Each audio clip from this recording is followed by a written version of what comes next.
It was good, everybody. I hope everybody's doing well. I hope everybody's enjoying their day so far. As always, I just want to thank those for tuning in to Rebuilding Community Trust and sharing information that's been put out.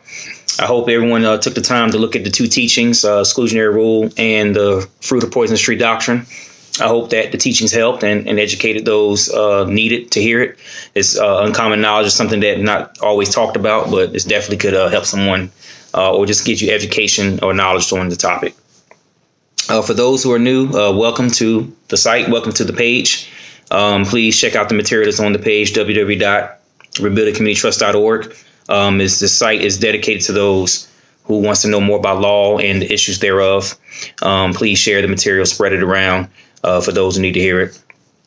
Real quick, we're going to talk about a different topic. We're not usually I don't talk about stuff outside of criminal justice, but this topic is going to be important. I had this is a tribute to a family member, my stepsister, Kakitish Reed. She passed away a couple of weeks ago. One of the topics that surrounded her passing was due to depression and suicide. And I wanted to kind of touch base on it and talk about it a little bit for those who need to hear it. I know a lot of people are dealing with difficult times due to the pandemic and to what's going on in the media with Breonna Taylor, just the verdict coming out, George Floyd and so many others. So I kind of wanted to touch base on it a little bit today. I want to talk about some things that are personal. So I want to share. I took some time to really think about the video and really take some time to digest everything. And I want to put some stuff out. Hopefully this will help. Hopefully it'll get somebody on the right track because these are some difficult times. First things first, I just want to comment on the Breonna Taylor verdict. So as always, I want to make sure that we understand that the media has an agenda. I think I said this before. It takes people to get into research and really look at things before you get emotional, before you subject yourself to the media. You got to understand the objectives. Again, as I said before, about the media and what they portray to play. And we also got to look at our community. As African Americans, our community, we got to look at what are we doing to contribute to the things that happens to us. You know, with her verdict, you know, it was pretty much a clear cut shut down case. Although she did not deserve to die, I totally agree. The way it was handled was incorrect, but you got to understand that it was self-defense. Police officer, someone shot police officer first. There's many other different theories saying that, you know, he shot himself or someone else shot him. But if you fire at officers, deadly force continuum, it goes straight to deadly force. Shots are fired. The way they shot those shots, definitely wrong. It was like lack of training. But again, for that particular thing where she was killed and she was pretty much caught into the crossfire, you got to also look deeper. You got to dig into the case, the public notes that's put out. There's a couple of guys put some stuff out. I've done my research, and I'm going to continue to research to dig into the case that she was also a part of those engagements with the two individuals, were Kenneth Walker and some other people. But and you got to even look at that because what's put out in public. Yeah, and again, you understanding law enforcement and understand how stuff works after the fact, stuff that happens. You got to understand that it's agenda even with that. Because anytime you sit down with a police officer, sitting down with the district attorney or sitting down with the trial and the jury and all these different pieces of the puzzle, things are talked out and written out into the form of where it looks favorable for the department and for the law enforcement criminal justice system agency. So even with the notes, there's things that we're not going to able to see because we're not physically there engaging day to day. When you look at a case where a warrant is issued, you got to look at the process to build a PC, probable cause, as I said before. Intel, whether it's surveillance, whether it's through talking for CIs or informants, whether it was phone records, whatever stuff was traced from a period of time, whether it's a year, 2 years, months out, and they have enough probable cause to build up to issue a warrant such as this, a no-knock search warrant. Her name was on the warrant. So you look at the details, you dig through the facts, and see what it is before you react to emotionally. Again, I'm not stating the fact that the shooting, the way she was killed, was justified, but you also got to look at the facts. Take facts and put them against the feelings. Look at what happened and ask the question, how are we contributing to our demise? Are we participating in things that we shouldn't participate in? Who we're involving in our lives? How's that factor? There's some things here are more or less a community issue than it is a law enforcement issue. End of the day, our communities are destroyed by stuff that we engage in. If you're dealing with individuals that are, or you're messing around with criminal activity, whether you are actually hands-on or you're just there as an accessory, you got to be able to look at that and say, you know what, I need to distance myself. I don't need to engage with certain things. And that's kind of what this story comes to. You look at the facts, you look at everything. Although those facts can also be skewed, you got to look at what's there and say, OK, how do I contribute to either the betterment or the demise of the community that I live in? So we got to look at not be so emotional. And we got to look at, where the media, we got to automatically know that the media demonizes certain perspectives, whether it's dealing with law enforcement, whether it's dealing with killing, Black Lives Matter. It's demonized because of what's been going on, and it magnifies the fact that she was killed. But when you look at the facts and when you kind of dig research, you see that she was although killed, she was more of an accessory as well. We got to call a spade, and a lot of people don't want to hear this. A lot of people think that, I might be taking sides, and other people we start taking sides. Well, we feel like that that I'm not contributing to the movement. But at the end of the day, you got to be called a spade. You got to be real about it. Part of our issues as African American communities is that we're engaging in criminal activity, and then when things go down, and you're caught up, and then something happens, as such as heinous as this, where she's shot 6 times, and killed, the way it was handled, then we automatically outcry, saying this is injustice, which it is. The way the police officers handled that, it was incorrect. It was lack of training, violation of departmental policy. Again, that's every case that happens, such as this. Some type of departmental policy was violated. That's a whole nother topic. But to say that, the criminal justice system is flawed, it is. It needs to be rewritten. It needs to be changed, yes. But we also got to look at ourselves. And we got to look at, are we engaging in certain things that causes us to lead up to this point? Are we doing things in the community that's going to cause us to be a liability, to have police at our door knocking, and they're in our communities destroying, pretty much, doing these things they're doing because we're contributing to that. If we look at ourselves and look at what we're engaged in, we can probably eliminate it out of that, a lot of that. So that's kind of my take on the Breonna Taylor verdict. Is clear cut. They're not indicted because of the guy, Kenneth Walker, apparently shot first. Deadly force authorized. In the story. That's just where it is. You know what I'm saying? And the fact that, to stand your ground, self-defense rules in Kentucky for the state statutes. Again, that's why you got to know your laws. You got to know your state statutes and know what you can and cannot do. Once you're firing at peace officers, they can fire back. And either the way they did it was wrong, but the result's the same, self-defense. Especially when an officer was hit, officer down, they're going in, guns blazing. And that's what it is. So you have to be conscious of what you're doing and how are you contributing to with police, because sometimes we bring this stuff on ourselves, and that's hard truth to swallow, but it's the truth. We need to look at what we're doing. So that's my take on that. I'm not going to deviate too much to that. I mean, just look at the facts. Again, the media is going to magnify everything, but you got to do the research, take the emotion out of it, look at the facts. Even though what facts are given, because sometimes those facts ain't always facts. We know the media can mess with things. People try to have their own agenda and to cover things up. It could have been, much more different than what the media is putting out or what the public records show. But that's still what's there. If a warrant was issued, her name was on the warrant. You know what I'm saying? What it is. So as always, rest in peace to the families. Again, the families are affected by it.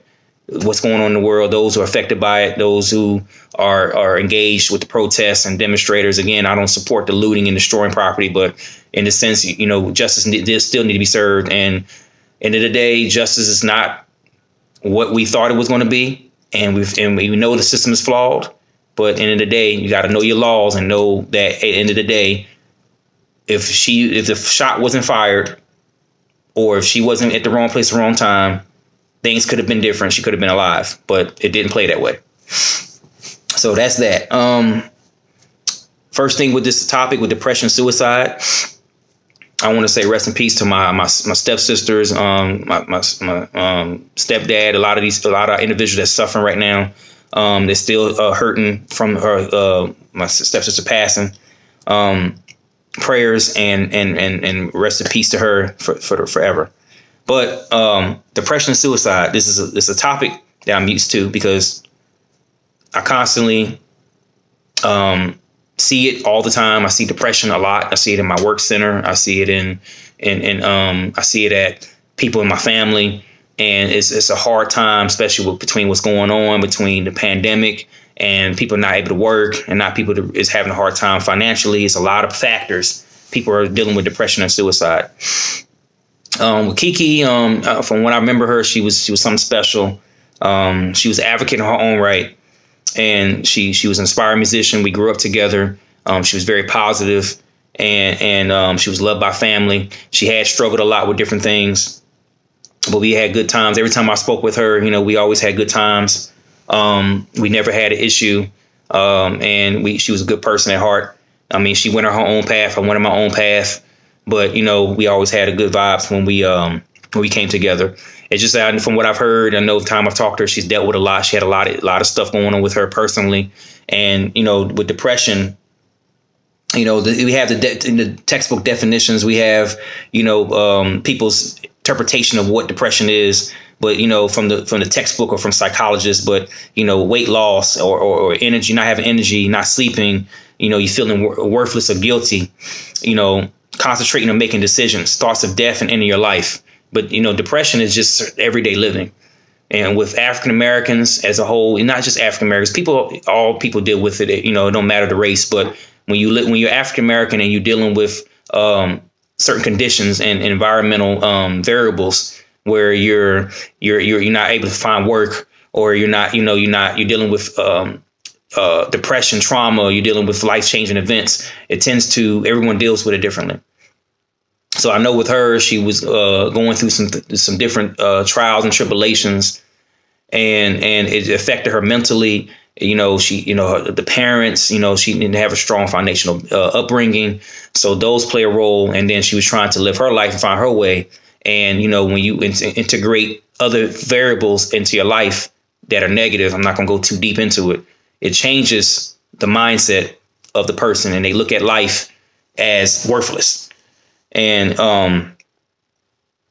dealing with my personal life, when I'm dealing with when I was growing up, I dealt with it was a lot of drugs, it was a lot of depression, it was a lot of different things between my dad and I've talked about how my dad. I don't know if I ever did on this channel, but my dad was dealing with drugs and dealing with depression and stuff like that, and he tend to gravitate toward drugs. And then when he did, it changed him, and it changed the way he thought, and it changed the way he looked at life, because he's incapacitated.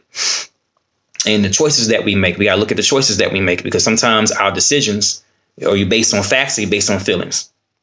Feelings-based decisions. When you talk about stuff with feelings, feelings are indicators. They're temporary, fluctuations of feelings, or temporary. They're temporary. So basically, you make decisions off of that. And, you don't look at the long-term consequences, called counting the costs, versus facts-based feelings, where you actually took time to sit back and say, OK, I'm going to count the costs. I'm going to look at every situation the same and analyze it from different angles and different perspectives. Then I'll change the way I look at it. And then from there, I'll make a decision versus going off my feelings. So all this stuff plays into depression. When something doesn't go your way, when you're disappointed, and you keep amounting, you keep dealing with it on a consistent basis, it tends to become seem like a permanent mood, and then it's a down a rabbit hole. When I talk to the victims of depression, life has dealt with them with a bad hand. It can range from not having parental guidance. It could be lack of acceptance from family and friends. It could be lack of support for endeavors or life goals. When someone doesn't know their purpose, it doesn't make life worthwhile. So that's one thing that a lot of people talk about. They feel like their life is worthless. They feel like that everything that happened bad to them, they were dealt a bad hand. So, you tend to think your life isn't worth anything. So that's the thing. Like with even with my personal life, I've felt those feelings where I've dealt with a lot of trauma. I've dealt with, not being accepted. I dealt with bullying. I dealt with all types of stuff. So it makes you feel like that life is not purposeful. But, again, and even taking the next step, that when you're, a lot of people are not religious. A lot of people don't believe in God. I know people have different opinions and different viewpoints on how they view their life on a spiritual level. But that's one of the things that helped me regain my purpose in my life, is to trust God and get with God. Let him heal me. Let him, change my image, my identity to kingship.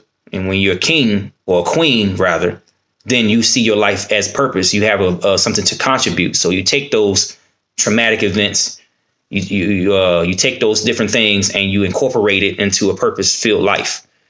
Pain to purpose, 4 Ps. A lot of people don't know I'm writing a book, and I'm not going to put the plug in too much yet because I'm still in progress with it. But I talk about 4 Ps: pain, process, perspective, purpose. Pain, you process, get a different perspective, and you change it to purpose. That's what helped me beat depression. That would help me get things going to where I have a purpose. My life is worth something, to where you're going to have trials and tribulations, but you know how to take the process and use those 4 Ps to make your life better, to help someone else. Because at the end of the day, we're here to help someone else. We're here to make someone else's life better. We take our problems and we change them to help someone else. So that's kind of what I'm going with this, with the depression. And then, and although she's gone, her life was an example of testament to how much she tried to contribute to help someone else. With her advocacy of doing different things, she helped a lot of people. She helped a lot of people be themselves. She had identity. She struggled with her identity. So by her going the way she was going with her identity, she changed a lot of lives. She changed the LGBTQ community. She was an advocate for that. So, and then that life, and everyone's life that we lost this year, because I lost a lot of people this year. We lost Chadwick Boseman, we lost Kobe Bryant. Those are the celebrity figures. But I mean, how many people in our lives we lost personally? I've seen a lot of people lose grandparents. They lost uncles. They lost mothers, fathers, brothers. Look at the purpose. How did it impact our lives? It can be positive or negative. Let's reflect on the lives of people that we lost, and let's say, okay, how did their life can contribute to me bettering mine? What did they leave behind for me to make my life better, so I can continue to be the best version of myself? What is the dark place that I am in? What ways that I can change, my life, to know that I do have purpose and I do have a reason to be here. 3 reasons. It hit different. Her life hit different, but she was family. I wish I could have done more, and I wish I could have, that she's her potential. So I wrote those 3 things down as I reflect on her life, and she's family. We grew up together, but most importantly, that I wish I could have called more. So this is part of paying people their flowers while they're here. Making that phone call, even if you're not cool with the person, even though y'all might have fell out, make that phone call, make that attempt to say, hey, you know what, whatever it was, we can conquer it. We can beat it. Perfect love casts out fear. It's a scriptural reference. So God's love to us shows that he can forgive us for our sins through Christ dying on the cross for us. Then it gives us an example to go out there and fix the issues with other people, especially when it's family, someone we love and we care about. We can clean up we can clean up our relationship, and we can at least be the first person to cast out forgiveness to, those individuals, and be able to say, I'm sorry, whatever it was, let's try to build to fix it. Because some things, it may not be able to be fixed that day. It may take time. That person may not always be receptive to your forgiveness, but you made the attempt. And if they don't forgive you, then you are good to go. You pass that on and gave it up to, hey, I made the attempt to forgive for whatever it may be. And that although you don't forgive me back or accept my forgiveness, if I done wrong or vice versa, I'm clean. My conscience is clear. But you try to do more, because when people are depressed, they're not going to always tell you. They think they're self-made. I call it self-made, where they feel like I got this. And I don't want to be a burden to someone else. So I'm not going to talk to this individual about my problems. I'm not going to express, or if you feel like that you want to accept it, You know, again, she was part of the LGBTQ community, so she had a lot of issues with identity and acceptance. So if people don't accept her, or, you know what I'm saying, then in that sense, she may not keep it to herself, and she may be struggling with certain things about it, and she may not open up to nobody because they won't accept it. So you have to be open. And, you know, when I talked to her, and I never judged her, you know what I'm saying? I never questioned her. You know, I just showed her love. I said, hey, you know, let's chop it up. Let's talk. You know what I'm saying? What's going on? So I try to, and I encourage her. I say, hey, look, you know, you got a gift, you got a talent, you got ability. Use it. You know what I'm saying? Use it for the glory of God. Use it to help someone else. And I kind of think that's what she did. So that purpose driven factor, that is potential, the biggest grief point for me was her potential to use purpose. And now that she's gone, because we all know the saying, those who in graveyards have the most potential to impact lives. But once you leave here, you can't do that anymore. Once you pass away, your potential for purpose is gone. You cannot no longer use your purpose to impact lives because you're no longer here. Whether it is involuntary passing or voluntary, where you chose to kill yourself. And that's the thing with depression. It's a dark cloud. It's Satan's way to destroy the person from the inside out, because you let life and the things that happen to you. You don't know how to transfer energy and transfer those negative things into positive things, transferring pain to purpose. That's how you beat trauma. Trauma is beaten through taking pain and changing it to purpose. The biggest thing that helps me through my traumatic events is knowing that I have a purpose, and I know my purpose. It changes my identity and makes me a king or a prince, because we're sons to God for those who are believers in Christ, and that we go forward and we do purpose just like just like the disciples did in the Word. So that's kind of what I take from her passing, is that she impacted a lot of lives. A lot of people looked up to her. She was a movement shaker for the LGBTQ community. And although she, in her pain and the things that she was dealing with, she used that to the best of her ability to try to impact lives through music and stuff like that, and through just being who she was and being bold about who she was going to be. That's kind of what I took from that.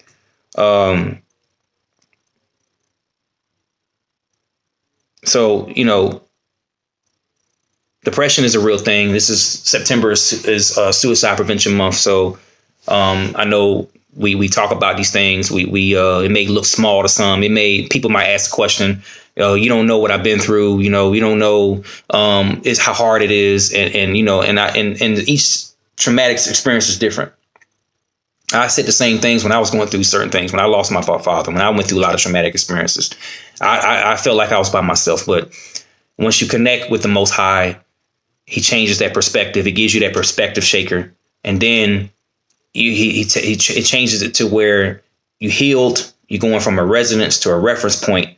Resonance point is when you're living somewhere in your mind, and you're living in that depressive state, you're living in that pain, and you won't be able to shake it. And God taking that and moving it to a reference point where it's there, because our memories, our traumatic experiences, they technically don't leave, but you're hitting it's like a scar. You get cut, you got a wound, you cut, it heals, it becomes a scar, it becomes something that you see. You get, you know, you have a scar, you remember what happened there. It's a reference point. It's the same with our traumatic experiences, references. So it's like a mental, spiritual Rolodex. And while you're changing your pain to purpose and you're helping someone else, you can relate to them on what happened to them. And then you say, let me go in my spiritual Rolodex and pull out this card, this memory that I had, that I experienced this, but I know how to deal with it. I know how to get out of it and heal. So that's kind of how I see it with purpose. Cries for help. You know what I'm saying? One of the things that I noticed with her as I dug through is using social media. Social media is a perfect way to people to express themselves now. You know what I'm saying? Facebook, Instagram Live. You know, she did a lot of videos and posts, and she did, you know, use her music, and you sit back and you look at that, you see the cries for help. You see her talking about her addictions and talk about her pains and stuff like that. And it's like, man, and when I saw that, I was like, man, I had to make a phone call or leave a comment on the post. Hey, you know, keep your head up. Any encouraging word that I can leave to help her. Same with this, even with people in my family now. I'll drop a encouraging word. I'll you know, say something positive to them and just, you know, hey, look, I'm here. If you want to talk, I'm here for any connection that you need to get that stuff off of you and try to transfer that energy and try to get you to understand and change it to something else.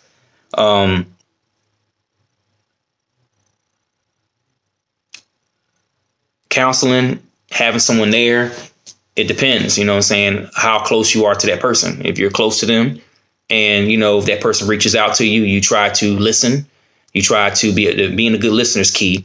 And then just being able to, they say, you know what, I need to maybe pray. You know, prayers for me is helping me not only help them, but also intercede for their behalf, but also it helps me to come up with the words to say. Because sometimes we don't know what to say. Sometimes it may not be to say anything.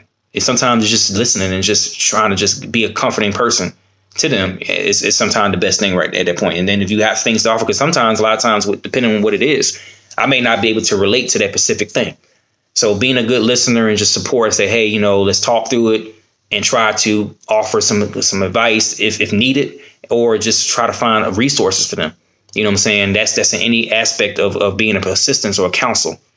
And, you know, that's kind of what in a lot of the African American communities, I think I did a video a while back where mental health and dealing with these type of things all play a role, you know what I'm saying? And our ability to sit there and say, hey, you know what? I need to take my time to really focus on my mental health and being able to address these traumatic experiences, address these different things, having a support system, self-care, taking care of yourself.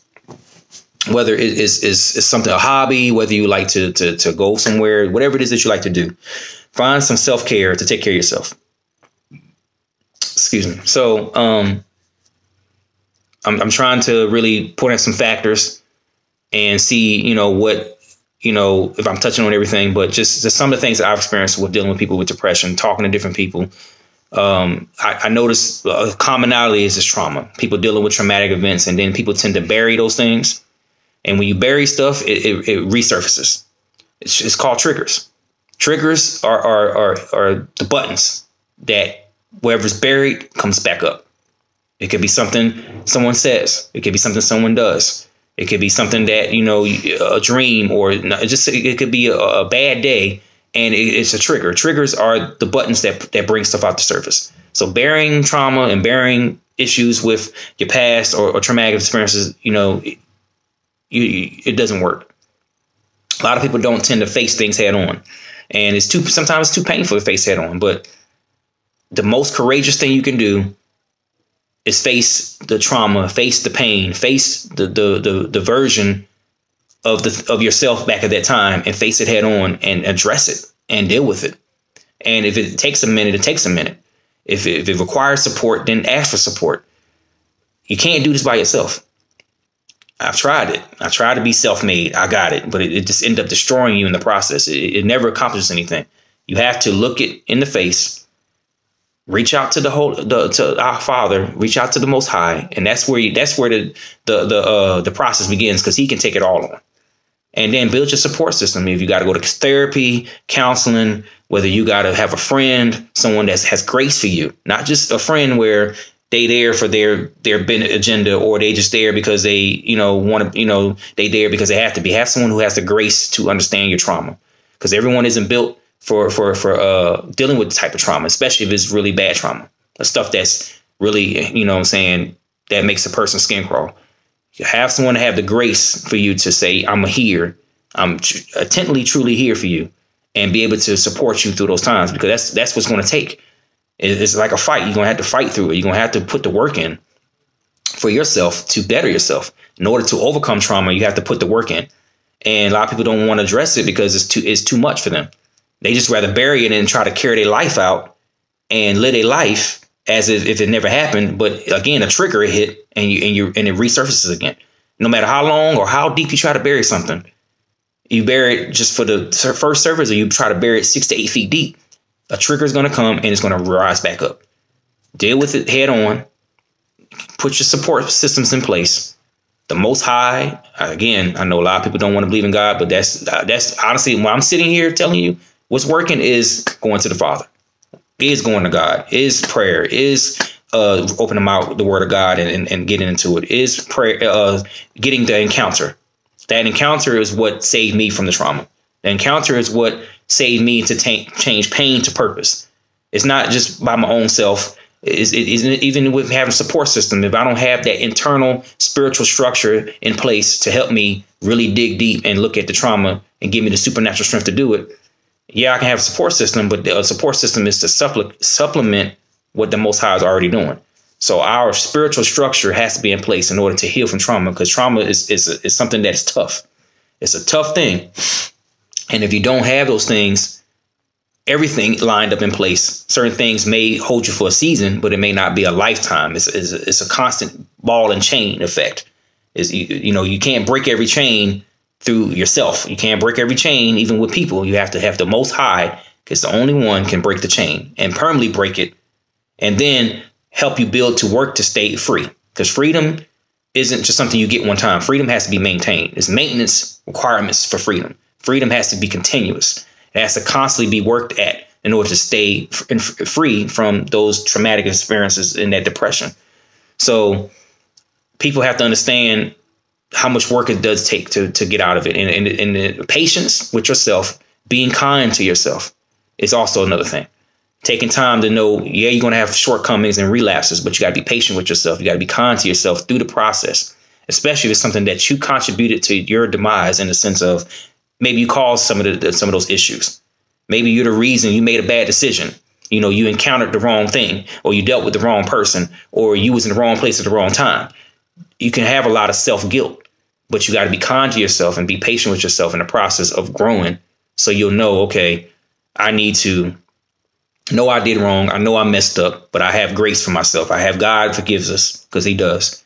And then I got to forgive myself or others. And then I forgive others. But when you beat yourself up, it's counter-effective. You're not going to heal when you beat yourself up because of decisions that you made. If you made a wrong decision, you forgive yourself and be kind to yourself, and you really heal, so you won't make the decision. It'll be a reference point, not a residence point. Because when you beat yourself up, you're still just living in that moment. You're still reliving it. It's a resonance. But when you forgive yourself and you start being kind to yourself, then you can start moving from residence. You move out that point, and you keep it as a resonance. A reference. And then when you need to refer back to it to help someone else, you can refer back to it. So that's kind of some of the things that I share. Some of the things to help some of the depressions, according to this crisis text line. I just looked up something on Google. Self-care, we talked about it. Taking time to, if it's bad enough where you land in the bed, you can't get out of bed, you have to try to see what can I do. And if you lay in the bed and you depressed and it's that bad, then give yourself a day and just lay there. But at some point you got to start kind of getting up and start functioning throughout your day. Find something in the midst of all the darkness to get out the bed and say, I need to start moving. And then you have your support system. Then you have, first of all, your support system starts with the Most High. Prayer. Sometimes with prayer, you may not have nothing to say. The Bible says groans and utterances sometimes are prayer. It's just as much prayer than it is words. If you don't even have things to say, just you can just say something simple as thank you, Jesus, or Jesus help me, or just say the name Jesus. That alone can give you the strength and the fire to start making it throughout your day. And then you start building, and then you have people there, support systems in place people that you can truly call to encourage you. And then, you start taking you out and start just doing things with you and start dealing with the depression. But the times is really going to be when you're by yourself, when the people go away, because people got lives, people move on. That's when you got to deal with that depression. That's what the Most High is there for. Talk to him and treat the Most High as he's a person, because he's there. Mental health, therapy. What I'm saying? That a lot of people look down on therapy, but therapy is a tool and it's a good resource. Have that therapeutic, not only just therapy of a person to talk to, like a psychologist or a therapist, but find therapeutic things that make you feel good to do as well. Positive things, right? Not just out here, just whatever. Positive things that you can do to help you. Whether you into music, whether you like going out, whether you like cooking or cleaning or plants. Some people like dealing with plants. Some people like to go hunting, swimming, working out. Writing. For me, working out is my therapeutic. It's my therapy. Find something that's therapeutic, not only in the sense of what you'd like to do, but also had that therapist, had that mental health counselor to talk to, so you can start working through the trauma little by little, no matter how long it takes. If you're paying for it, it's worth it. In most places you can get is part of your health insurance plan, but if you're paying for it, it's still even worth it, because your mental health, your mindset, your soul is very important. You have to take time to seek those things out and find out what you need to do to get out that dark place. You know what I'm saying? Get a plan in place. Okay, I'm going to go twice a week, 3 times a week. I'm going to use the resources to help you find things. If you don't know what makes you happy, if you don't know what's therapeutic for you, sit down and let the counselor do their job. Let them ask you the right questions. Say, what makes you happy? What is some of the things you enjoy doing that can help you? And then you can start writing, taking notes, and come up with a plan that you can implement, because all this stuff is application, right? You have to apply it. You have to get a lifestyle change. You have to put in those measures to live by, so you can start, changing your life around. Just start getting out that dark state. If it's something traumatic, come up with boundaries and measures, work through that trauma, whether if it's something that happened in your childhood, whether you lost, you're grieving over someone you lost, whether if something happened to you at your job. I know a lot of people dealing with sexual assault. That's traumatic. A lot of women I talk to dealing with sexual assault. That's a traumatic experience. That has to be worked through. You know what I'm saying? That has to be take time to really dig deep and deal with it. I know a lot of women don't want to deal with it because it's someone that they cared about that did it, someone they knew that did it, that someone that they grew up with, whether it's an uncle, a grandparent, a parent, or whether it's a cousin, or whether it's someone in college that they trusted. It's a trust factor that happens. So it destroys that whole system that you have. You have to work through it. You have to, even to the point where you have to forgive that person. You may not be able to just go around them for a while. You may not be able to deal with them, but it is success stories where you can work through a sexual assault or work through something as traumatic as losing a parent. For me, it took me years to work through the loss of my dad. It took me years to forgive that individual that took my dad's life, looking him in the face. You know what I'm saying? It took years to I had to work through that. I had to take time to work through that to get to a point where I can be able to walk away from, losing my dad at such a violent way that he did. So that's, it does take time. But I had to fight, and I had to be willing to make it work to get to that point. So share that to say this, that if you really, it's worth it. And I hear it all the time. It's too hard, or I'm good, or they try to say I'm good. I don't need to work through it. I'm good. I'm fine. But are you good? Are you truly good? Are you trigger free? Is that thing not a desire? Because it's one thing to have something buried, and it's one thing to have something uprooted. You know what I'm saying? It's one thing to think you're okay because you want to tell yourself and psych yourself out and say that you're okay. But it's one thing to be completely delivered and that thing is uprooted, where you walk in with a burden. Because people that bury stuff, because I'm speaking from experience, when you bury stuff, you say you're good, but you're still burdened. Versus you're still chained, you're still enslaved. Versus if you're uprooted and free, it's not a burden. You're free and your shoulders are lax. You know what I'm saying? You're not uptight. It's a different feeling when you're having something uprooted and it's a reference point than something that it's resonance, but you buried it. So ask yourself, are you good? Have you dealt with all your pains and hurts? Have you took the time and dealt with that shit? Something small, something's a bullying, something small as something in your childhood. Dig deep and look at your life and say, I'm really okay from the things that I've dealt with in my life? Am I depressed? Am I worrisome, anxious? I'm dealing with suicidal thoughts and ideations? Am I dealing with major disappointments? And if you are, then take the measures and start addressing them. Go to the Father and say, Lord, I need help. You know what I'm saying? There's nothing wrong. That's the whole point of Jesus dying on the cross for us, was to know that we can't do it on ourselves. We can't do it alone. Stop being self-made, saying that I got it, and you really don't got it, because you're going to be aiming. You're going to just be pointing and hitting stuff as you go. You're going to if you know you're dealing with you've been abused in your relationships, you're going to take that with you to the next person. It's going to come out. It's going to be a trigger at some point, and you're going to take it out on somebody. If you're dealing with church hurt, and you're dealing with you're not getting picked for a job, or you're dealing with a loss of a family member, or you're dealing with a molestation, or you're dealing with anything of this, any traumatic experience, you got to deal with it because it's going to come out. You're going to have trust issues. You're going to have issues where it's going to affect you.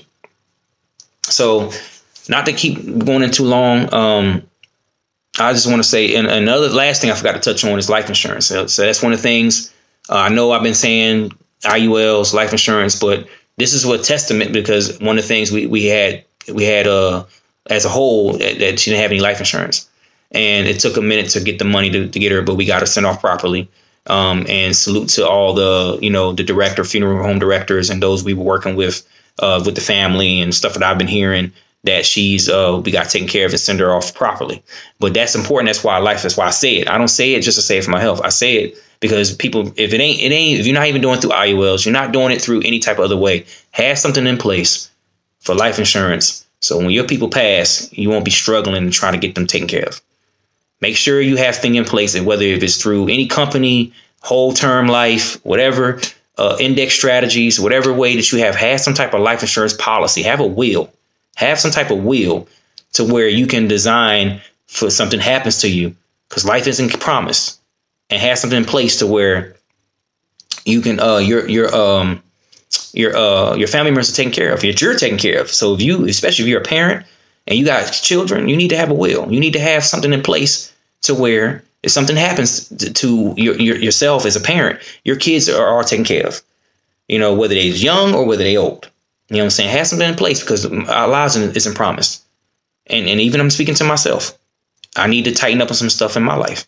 I need to look at, make sure my stuff is straight. I have policies and stuff in place, but I need to tighten up on stuff too. So it's inclusive to think about, how do you pass on generational wealth, and how do you prepare your family? So if something happens, whether it's abruptly or if it's something that everyone's aware of that you're going to pass, something as this with my stepsis, it was abrupt. It was out of the blue. It was just something that happened. And we all had to scramble to make sure she was sent off properly, because stuff wasn't in place in the sense of life insurance policies or plans. So make sure that you're taking the time to take care of your people. And that's whether it's parents, siblings, children, grandparents. Prepare yourselves, because these are the times where I've never seen this much death in 2020, whether it's through COVID or through other means. Never seen so much death. So it makes me really sit back and think to make sure I have things in place, not only for me, but for my children and for my family. So take that time to sit back and think about it. It's something that's small. I know a lot of people don't care to think about it, but when something happens to you so abruptly like that, or you lose a family member out the blue for any cause, are they straight? Now you got to make sure that person, especially if you're the power attorney, or you're the primary care, or you just whatever it may be in any role that you're in, you don't want to, not be prepared. So that's my take on depression and suicide. I pray for the families, those who are out there, that hopefully this video touches you. Hopefully it gives you some pointers on how to deal with, depression, suicide. If you know someone that's dealing with it, someone, it ain't always about reporting people, but just being that encouraging ear. If you can, check on that person. Hey, man, you good? Hey, sis, you good? I just want to check on you. I just want to make sure you're okay. Is there anything I can do to help? Stop being selfish, narcissistic. Take time to check on people. You know what I'm saying? Because when something happens to them, you're going to regret it. You're going to wish, especially if you're close, you're going to wish that you had the time to make that phone call. Although I could have done more, although I could have made more phone calls, I did at least attempt to try to talk to her. And then there's a lot of stuff that, life gets in the way. We're in different places in our lives. We're in different locations. You know what I'm saying? And she wouldn't tell me a lot of stuff. She wouldn't share a lot with me, especially in the last few years. What I did talk to her, I always gave her a word of encouragement. I always try to be positive, and I always tried to spread love to her, despite the things she was going through. And you got to come to a place of acceptance that, I had to was everybody, you help who you can. And those you can't help, you pray, and you wish them the best, and you continue to support them. You continue every time you get opportunity to talk to them, or you call them, or you text them, or whatever means of communication, always be the positive force in their lives. because, anything helps. But there's some people that, they have to, because everything has to be accountability. They have to, even though they're depressed, they have to be wanting to take the accountability and take these steps and use them. And some people it's just too much for them, and we keep trying, we keep hitting points, but, fortunately, sometimes that's not enough. And at that point, we hopeful and prayerful that things will get better. So I hope this helps someone. Please share. I don't know what's going to come up for the next teaching, but I'm going to come up with something. I probably will start talking about no-knock warrants and warrants in general, so people can have an understanding of how that stuff works, because the Breonna Taylor situation really, I'm really digging into it and research. So please share this information, man. Suicide Prevention Month, I've lost at least 3 or 4 people to suicide within the last few years. And a lot of it could have been prevented. But it could have been, we all could have done more. You know what I'm saying? And that's me included. I'm not exempting myself from this. So, and those who are depressed, please reach out. Find someone that you need to talk to. Find someone that you care about. Use the tools. Use therapy. Find something that you have purpose in your life. Something that you're good at, that you're passionate about, and use that as the driving force each day to get up to change someone else's life, because everybody has a story. Everybody has a testimony, a testimony. And for the glory of God, you can use it to help someone else. So thank you. Be blessed and enjoy your day.